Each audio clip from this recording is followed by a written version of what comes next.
I call him up and I go over there. My grandmother's like, don't call Uncle Sam. No, no, don't talk to him. You're never allowed to, whatever.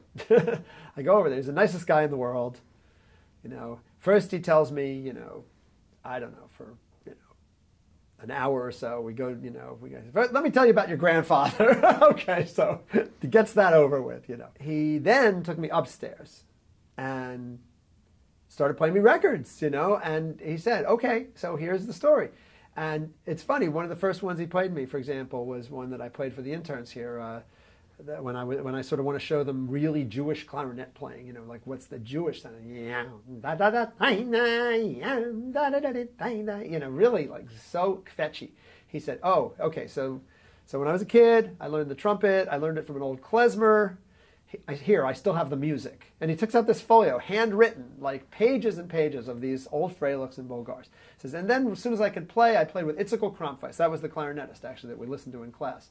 This old world clarinet player, and he tells me all about him, and he tells me how he once tried to get him thrown out of the union because he didn't pay the kids who played with him, but he got trained by klezmers. I mean, he was really trained by these old world Jewish musicians.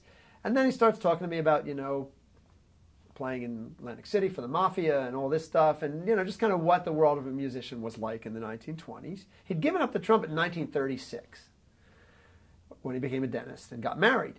But before 1936, he had a good 20-year career where he played a lot, and he really missed it. I mean, we're talking, this is 1974, he hadn't played for all those years.